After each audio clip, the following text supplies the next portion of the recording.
But did you get your second bar mitzvah yet? Last year was your second bar mitzvah. Well, mazel tov. So when's your birthday? This week, next week? 4th of August. Oh la la. We have to get, after the shir, remind me, I'll get you your Jewish birthday. Okay. It might be cold out there, but we warm up here learning Torah together. That's what we like to do. So I have a quick question to ask you. I'm going to take questions in a moment. It's very disruptive to the people on Zoom and YouTube when we keep interrupting. So what I'm going to do is take questions every 10 minutes, if you don't mind, because as much as I instituted, people are not liking that we keep disrupting. Okay. Oh, mazel tov. So we are dedicating the shir in honor of your wedding anniversary. Is it the English date? The Hebrew date. Wow. Erev Tu B'Av.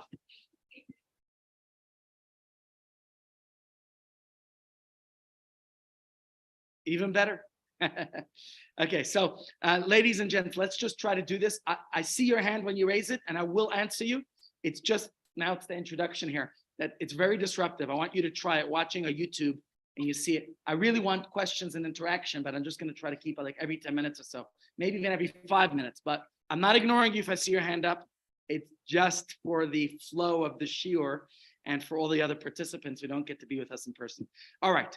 The question I ask you today is, which servant of God was the most, call it, flagrant lawbreaker in the Torah? Yeah, Moses, because he broke all 10 commandments at once. So why am I talking about Moses breaking the tablets and the commandments? Didn't we read about that a long time ago? Well, the truth is we're going to read about it again this week. And why is that? Because the book of Devarim, as it's translated in English, is Deuteronomy. And that's what the Torah is about. This book of the Torah is Moshe's review to the Jewish people. It's towards the end of his life. And you know, when somebody knows that they're going, by the way, he's not here today, but one of the seniors told me, you know why I come to the shiurim? I try to come every day. I asked him why. He says, because he's cramming for the finals. The truth is, Leo told me that it gives him a good reason to get up and out of bed in the morning. And imagine on a cold day like today that you're all here. That's quite impressive.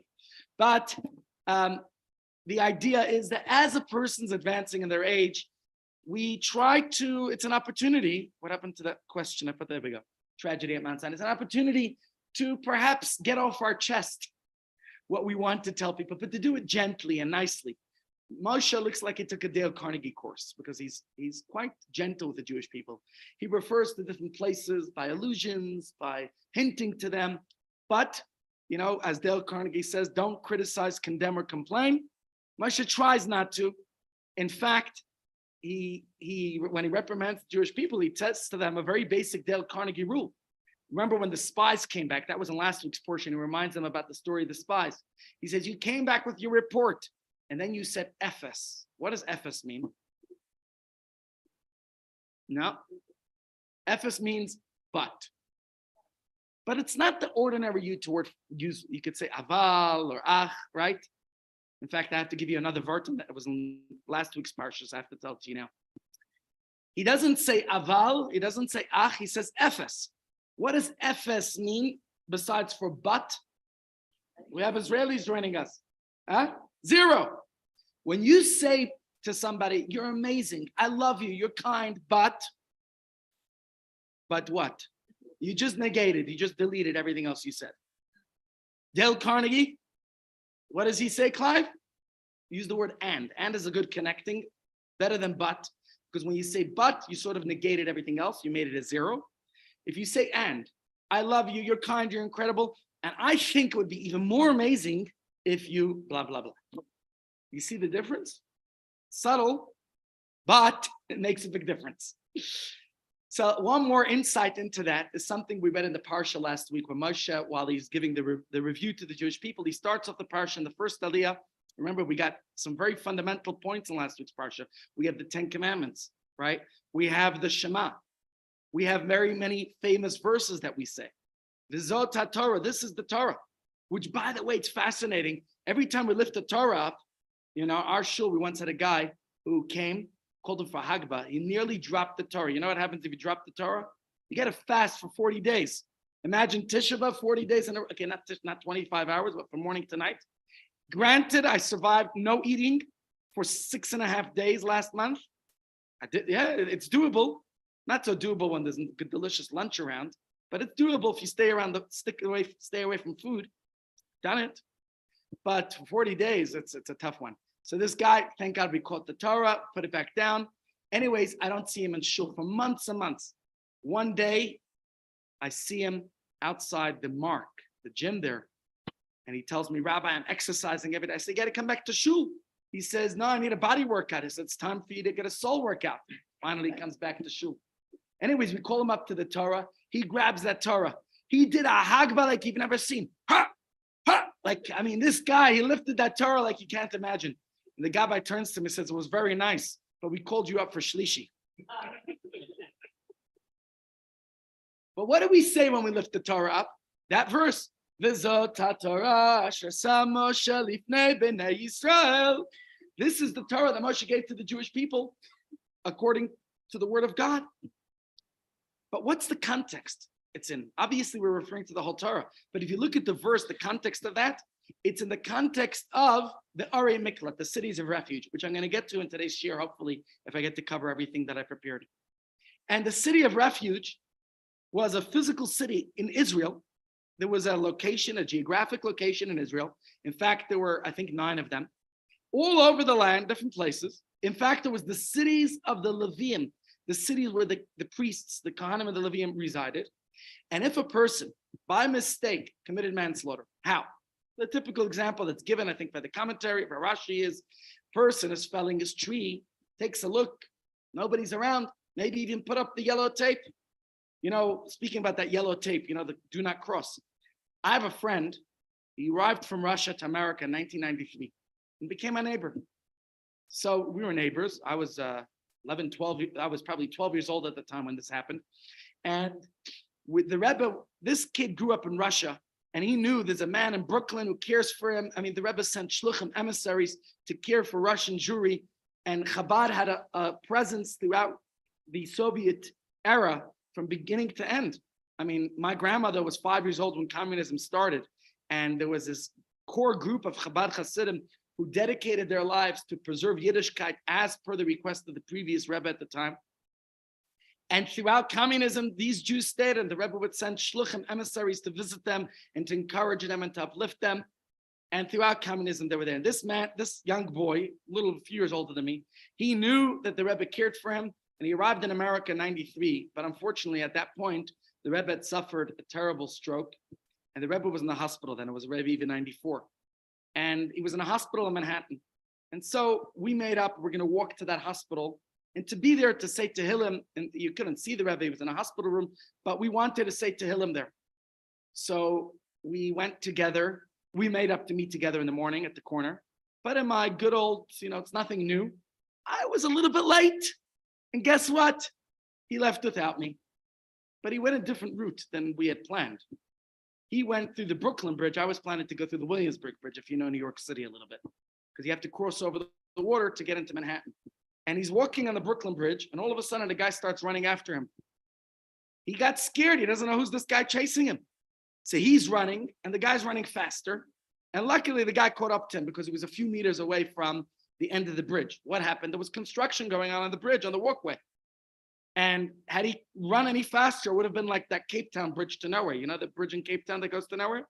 There was that going on the Brooklyn Bridge, and he would have jumped into the water. Now, there was a yellow tape there. He didn't read English. It said, do not cross. He didn't know who puts yellow tape on a bridge. He walked under the yellow tape. Luckily, this guy ran after him. The guy was probably shouting at him. He didn't understand hardly a word of English. So, a person could do their due diligence. You put up the yellow tape, you put up something to say, don't come into my space. I'm felling a tree. And what happens? You ever heard of a shlemiel? Or shlemazel? I'm forgetting which one this is. But you all know the difference between the shlemiel, the shlemazel, and the nudnik. The shlemiel is the one who's carrying the soup and trips. Shlemiel, always tripping. The shlemazel is the one who gets the soup spilled on them. Always something. And the nudnik is the one who wants to know what kind of soup was it. So here we're talking about a guy did his due diligence, but Nebuch, the Shlemiel, he cut the tree, and now some Shlemazel is walking by, and boom, the tree hits him. Now what? He's dead. Was that murder? Was that homicide? It's an accident. But the Torah understands that human feelings, that maybe the family would be angry that somebody did this to them, that to their loved one, and they would want to exact vengeance. They would want to take revenge. So God, to protect this individual from the retribution of the family who wants to claim the blood of their relative, says, go to a city of refuge, Are Miklat. And in that city of refuge, they would be protected. You know, there was security to get into that city, like all over Waverly here now, all these booms. You can't get in without security check. And they wouldn't be able, they would be protected from the vengeance of the relatives of the person they accidentally killed. We're not talking about intentional murder. We're talking about manslaughter where it was by accident. What does that have to do with the verse, V'zot Torah? This is the Torah that God gave, that Moses gave the Jewish people. I want to say, some people think the Torah is for perfect human beings, perfect individuals. But maybe what Moshe is saying is no. We're all perfectly imperfect. And sometimes we can make mistakes. Sometimes it's minor mistakes. Sometimes it can be such a tragic, terrible mistake as, God forbid, even manslaughter. But yet, this is the same Torah talking to every single one of us. And why does he go to the city of refuge, to the city where the Levium are? The Levium were the ones who sang in the temple. The Kohanim are the ones who performed the service in the temple. They would uplift his spirits. When we encounter somebody, you know, I've as part of my job as a rabbi, I've had to go to jails. We visit people who are so down and out, so broken. Sometimes, you know, sometimes they're in denial. I never did it. Maybe it's true, right? And they just have to wait for the law to clear the name. Sometimes I would meet people who feel so guilty. You know what I did?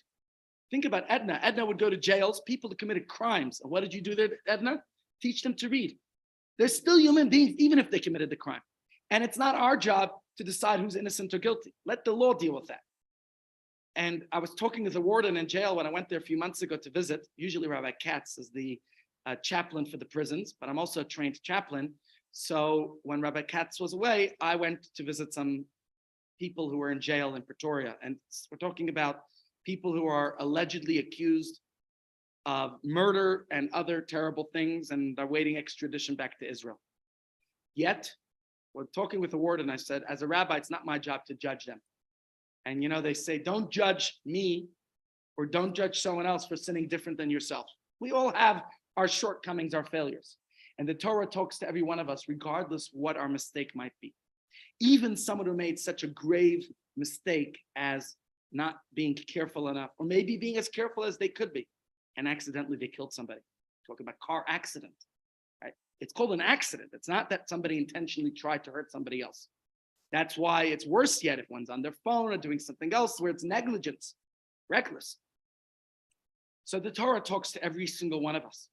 Something very interesting in this parsha. By the way, I heard a story that happened last week, and you might enjoy this. There's a camp, you know, in Israel now, wherever it's vacation, in America and Europe, people are on vacation, on holiday. That's one of the beauties about South Africa. We have the language we use. Here it's called a holiday. In America, they call it vacation. Maybe even an Israeli word is not. What's chofish? Chofish, what's chofish? Free.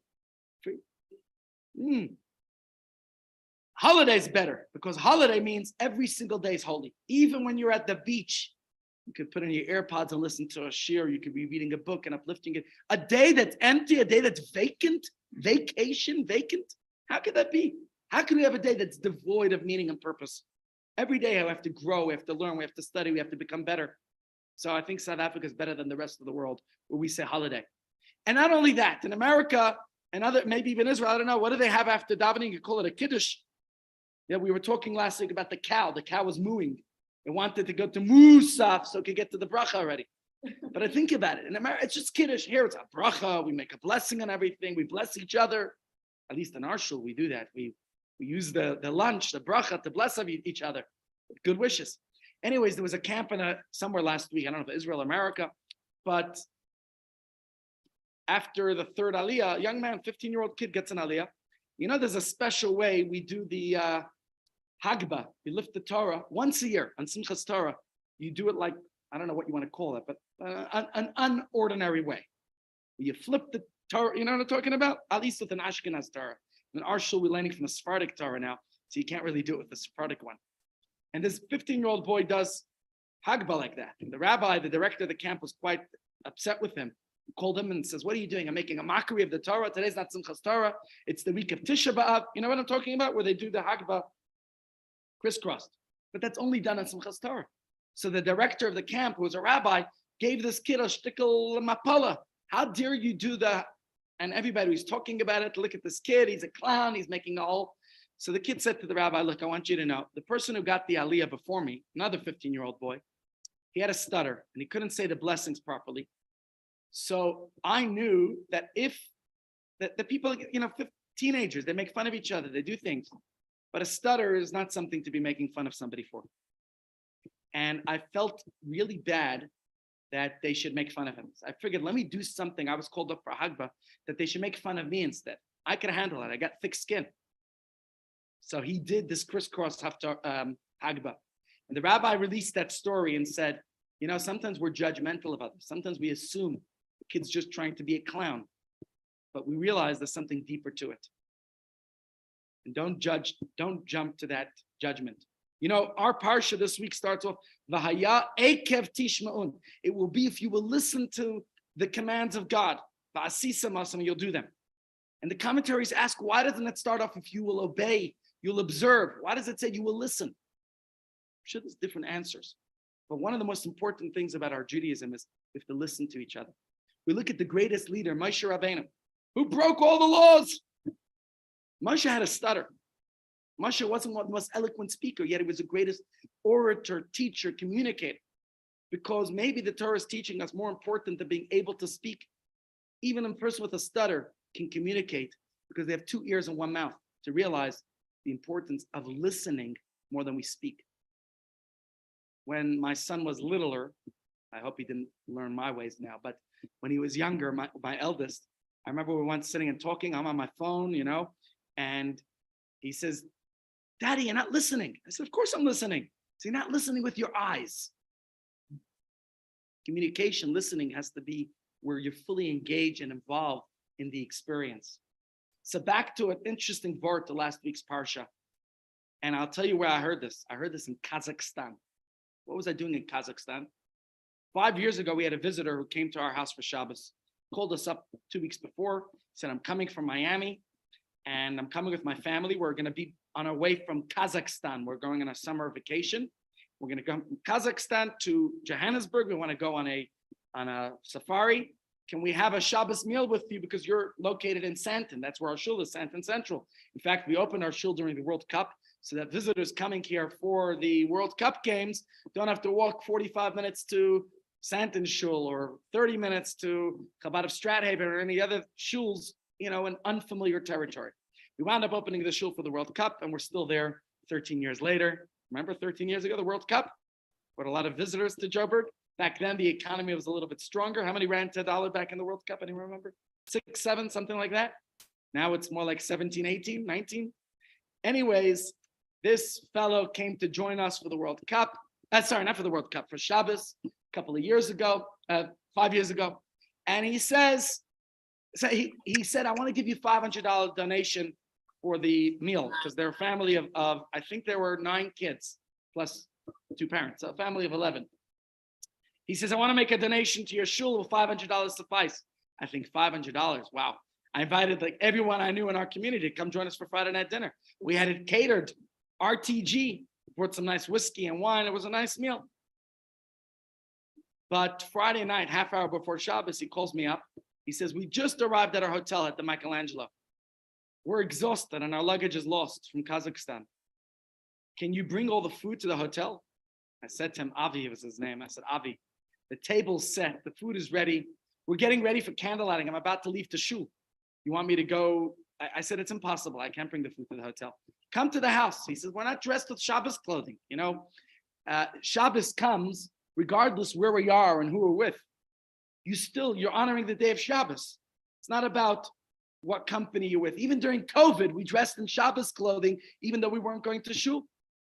Like I say, you could be on holiday somewhere and there's no shul nearby. You still get dressed up, not because of the fashion competition of where you're going. You know, some shuls, it's a fashion competition, but it's not about that. You're honoring the day of Shabbos. But he says, they have no Shabbos clothes, they don't want to come. I said, don't worry, we won't judge you. I understand, it's okay. Come anyways. Anyways, he comes after shul. They didn't even come to shul because they had to get dressed and everything. By the time they came, shul was done. So come, we're going to work together and have the Shabbos meal. He says, I wish you would have come. In fact, he told me on the phone before, I'll give you another $500 donation if you bring all the food to the hotel. He's a wealthy guy. I said, come, enjoy. And in fact, we had a wonderful Shabbos meal. We sang songs. A lot of his kids were my kids' age, and they enjoyed each other's company. My wife bonded with his wife. We were singing together. We had a wonderful Shabbos meal, one of the most memorable Shabbos meals I had in my home, with people of our community all together, joining, singing songs, telling stories. And this man told us, what is he doing in Kazakhstan? Why was he in Kazakhstan? Because one year he went for business or something, and he happened to be around this time of the year. Now, the 20th of Av, which will be next week, where I'll be at the rabbinic conference, and Miriam will give you a fascinating share. Maybe she'll even tell you a little bit about the Yortzeit, the Rebbe's father of blessed memory. In 1944, he died in Kazakhstan, exile. We spoke a couple of weeks back about what happened during the communist regime. He was the father of the Rebbe, and the previous Rebbe was the Rebbe's father-in-law. And they were both very active. He was in Ukraine, the previous Rebbe was in Russia, in preserving Yiddishkeit during the communist era, when they considered religion the opium of the masses and forbade all religious practice and observance. And to the Russian communist regime at the time, that was considered counter-revolutionary activity. And therefore, while the previous Rebbe was nearly executed, if not for the intercedence of other governments, including the United States President Calvin Coolidge at the time. And that's why 2 years later, when he came to America, the previous Rebbe went to the White House and met with President Hoover, who was the next president in 1929. And the Rebbe's father wasn't so lucky because the communists, they jailed him and they beat him. They did terrible things. And then eventually they put him to exile in a place in Kazakhstan. And he passed away there after tremendous suffering. And so, because he passed away there, he was buried in a non-Jewish cemetery, crosses all over the place, in a city called Almaty. Very few Jews were living there, but there was a Jewish presence, in fact, a Chabad presence there. And today there's a Chabad house there. This visitor I had, wealthy Jew from Miami, Avi Sholson, he said he was there on business or something, and he couldn't believe how few people were there with the Rebbe's father's Yortzeit. A handful of people, maybe a little bit over a million. He says at the Rebbe's Yortzeit, or any given day of the year, there's thousands of people at his resting place, especially on his Yortzeit. Over 100,000 usually come to be at the Rebbe's resting place. And here, his father, who himself was a great personality, a minyan, 10, 20 people. He said, how could that be? And he decided, for the Rebbe's father's honor, to bring yeshiva students down there to make sure there's a minyan and they should study. And it started like this maybe 20 years ago. And as he got more successful, he started to bring more and more people. So he told me, this was 2018. He said, we had a whole crowd of people, and next year I want it to be bigger and better than ever. And in fact, he said to me at the Shabbos meal, you're coming next year. I'm paying your ticket and hotel and everything. So wonderful. Anyways, we had a great Shabbos. And the next day when he got an aliyah at the Torah, he made $1,000 donation because he said yesterday he didn't accept 500. And he had a great time at our Shabbos meal. So the next day he gave $1,000 donation. Not very common that we get such donations to our shul. And it was incredible. It was amazing. And indeed, the next year he gave me a ticket and I flew to Kazakhstan for this date. So it happened to be last week's Parsha. So somebody shared an insight from the Rebbe's father. I know we have some participants here who were at Shul on Shabbos, so they'll have to forgive me for saying it again because none of you were in my Shul on Shabbos. So let me tell it to you. We read in the beginning of the Parsha, it said that you shouldn't deviate from the laws of the Torah. Moshe says to the Jewish people, not to the right, not to the left. Later in the Parsha, he says, don't add and don't subtract from the Torah. Here I know we like addition and multiplication. We don't like division or subtraction. You understand? We have unique, select arithmetic that we like at Chabad. Only addition and multiplication. No division or subtraction. But Moshe says, don't add to the Torah, don't subtract from the Torah. Don't turn to the right, don't turn to the left. What letter does the Torah start with?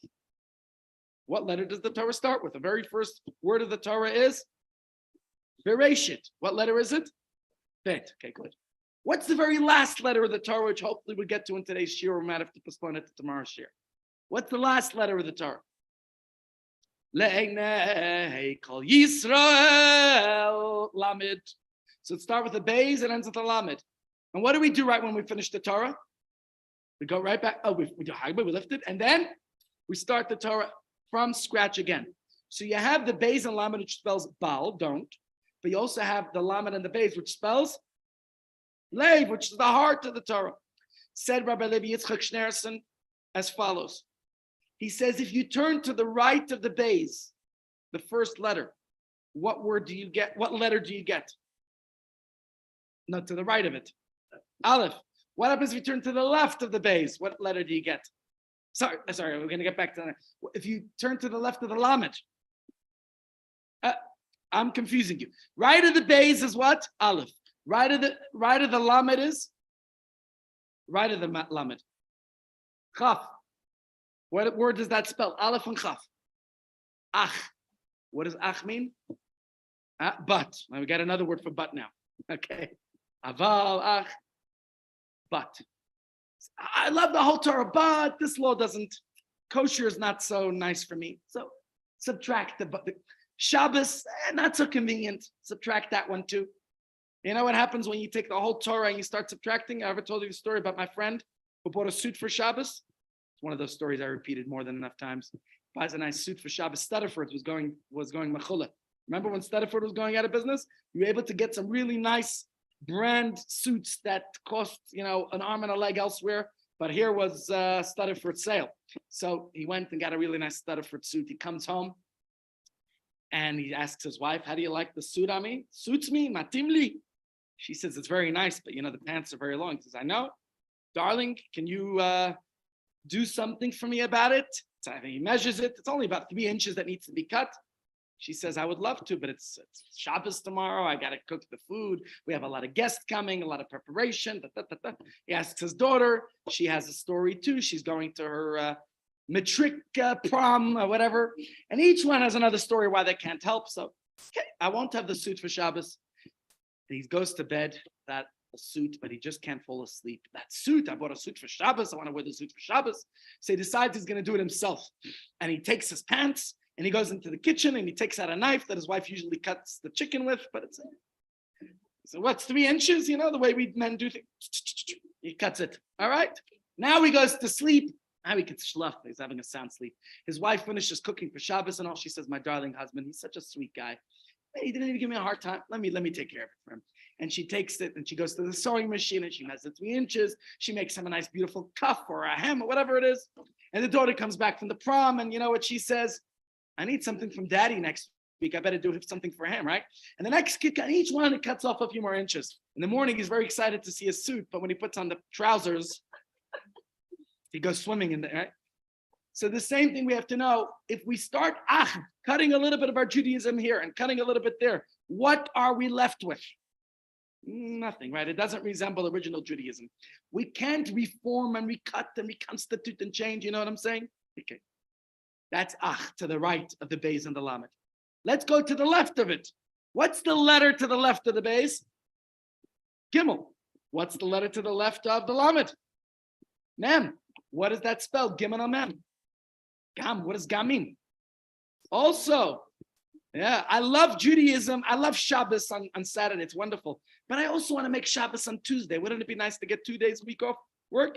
Ain't gonna work on Tuesday. Ain't gonna work on Tuesday. My team, it's good. Don't add, don't subtract, don't turn to the right, don't turn to the left. That's what the Torah is telling. And this was his beautiful insight, the way he saw these words, these ideas within the Torah.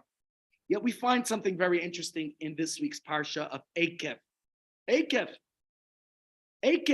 literally also means a heel. Perhaps our commentaries tell us that some mitzvahs, they seem insignificant. People trample upon them like the heel is used to trample on things. Don't, all 613 mitzvahs of the Torah are important. I remember once a particular person gave me a hard time for giving an aliyah. I might be wrong. I know I'm on video, but either way, somebody was in our shul and he declared himself openly gay and all that. Somebody else said to me, how dare you give him an aliyah? I said, look, I never asked him when he came into shul what his sexual orientation is. Just like I didn't ask you how you got to shul or if you keep kosher. There's 613 mitzvahs in the Torah, right? Is one, don't judge one person for sinning different than you do. So it's not my business. What he, obviously, there are certain instances when we say if a person, like the Beis Din says, if a person does something flagrantly wrong, then we can't honor them in the shul. And there are certain instances. I remember 2-3 years ago, there was a guy in town who refused to give his wife a get, a divorce. So the Beis Din sent out a notification that we are not allowed to host this guy in our shuls and our homes. And it got very confrontational because he came into my shul. Why is he in my shul? Right? It became a whole story. I had to get him out and I had to tell him, no, you're not welcome here. Why? Sort it out with your wife, work things out, and then we'll welcome you with open arms. But as long as you are hurting your former spouse, you are not going to be welcome in our space. So there are certain times we can take that. But otherwise, why should I judge one person for violating one mitzvah of the Torah and someone else? It's not my business. So I put this person in his place. Don't tell me, that I can't give him an aliyah because of his sexual orientation when I know how you got to shul. I didn't ask you how you got to shul. I didn't ask you which restaurant you ate in. And don't judge this person for his business. Okay? Akev could mean the heel. Akev is also, it will be if. And we're talking here when you follow the commandments of the Torah. And by the way, we are told in this week's parsha, abundant blessings, how God will shower you with material and spiritual and physical, everything you want. Hashem will shower you with Akev Tishma if you follow God's commandments, right? And Moshe continues his final, it's very emotional. We know his life is coming to an end.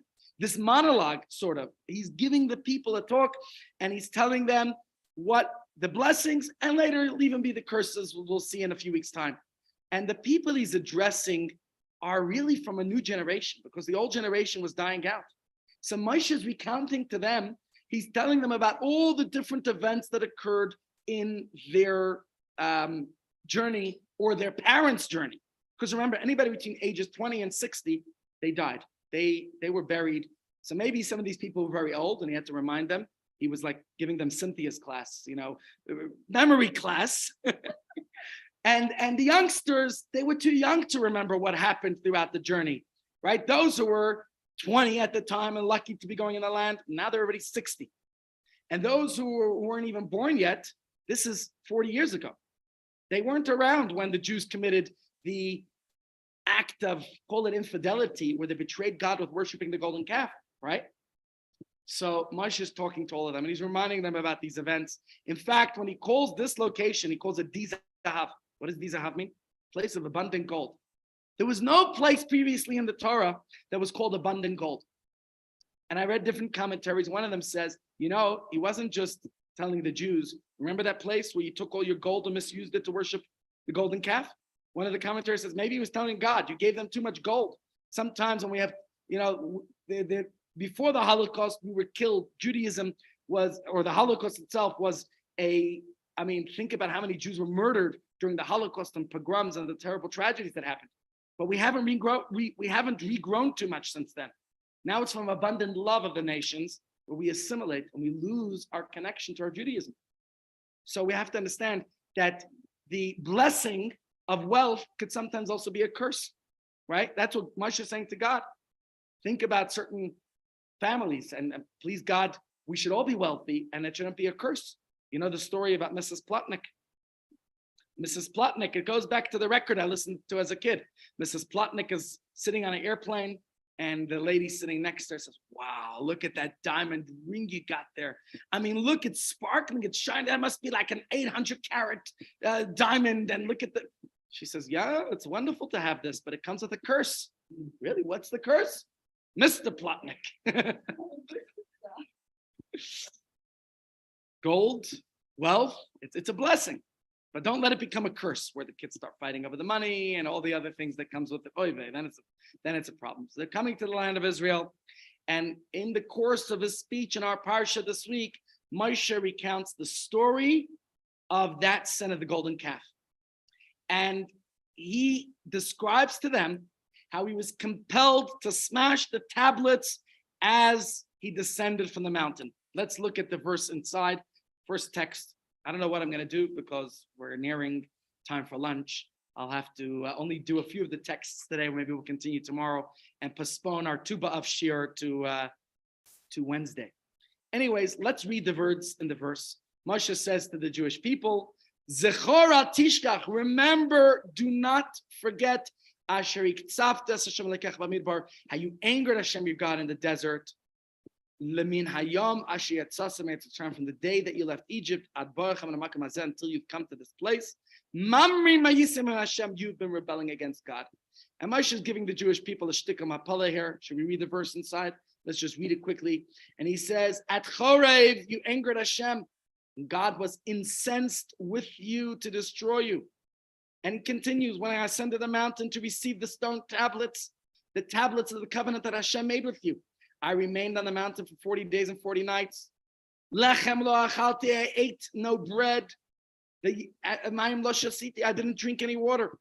And God gave me 2 stone tablets inscribed, the etzba Elokim, the finger of God. And on them was inscribed, according to all the words that God spoke to me with you on the mountain, from the midst of the fire on the day of the assembly. You could see a copy of it right there. You see, we managed to score a photocopy of Moses' tablets. You could see them on the top of the ark. You see them there, guys? Yeah, that was it. And it came to pass at the end of 40 days and 40 nights that God gave me 2 stone tablets, the tablets of the covenant. And God said to me, arise, descend quickly from here, for your people whom you have brought out of Egypt have become corrupt. They have quickly deviated from the way that I commanded them. They have made for themselves Egel Zahav, a molten image. And God spoke to me further, saying, I have seen this people, and behold, it is Am Ksheyarefu, a stiff-necked people. Now, by the way, that could be a blessing, it could be a curse to be stiff-necked, right? We Jews tend to be very obstinate, very stubborn. There's benefits to being stubborn, right? But Moshe also talks about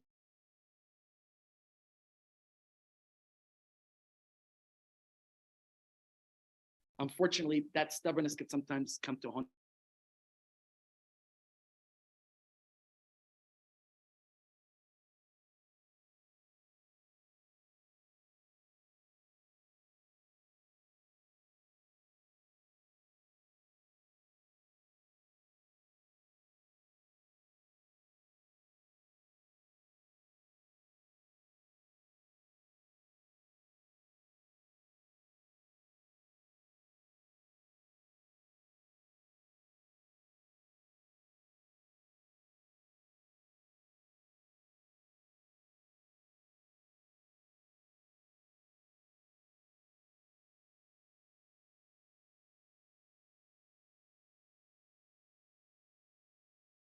Erase my name. Moshe says, you could erase my name from your Torah, right? So you see the greatness of Moses here is that Moshe, the faithful shepherd of the Jewish people, no matter how we strayed, a parent loves their child, no matter what the child does. Yesterday, we read the inside of the Hayom Yom was about that, I don't know the laws of attraction. I've never really studied that part of psychology. When you study the laws of attraction, you realize many people get attracted to others for what's in it for them. And it's very superficial. Is it the good looks of another person because what I'm gonna get out of the good looks? Or do they have money? Or is there something I'm gonna get, right? Then you can get a little bit more sophisticated. It's not about what it is in it for me. You respect somebody. Maybe they're a good politician, a leader, a teacher, an instructor, a professor, a philosopher. There's something that you respect about them. But what if there's nothing in it for you in them? The Torah says we have to love your fellow as yourself, regardless of what's in it for you. We have to realize we're all indispensably created in God's image. Not just the one who's good looking, not just the one who's got something that we can gain from. Every single one of us. So Moshe was the faithful shepherd. He says, look, these people make a mistake. You created them. You gave them all this gold. And Moshe stands firm. And Moshe continues, let's read the next verse. So I turned and came down from the mountain, and the mountain was burning with fire. And the 2 tablets of the covenant were in my 2 hands. And I saw, and behold, you have sinned against Hashem, your God. You have made yourselves a molten calf.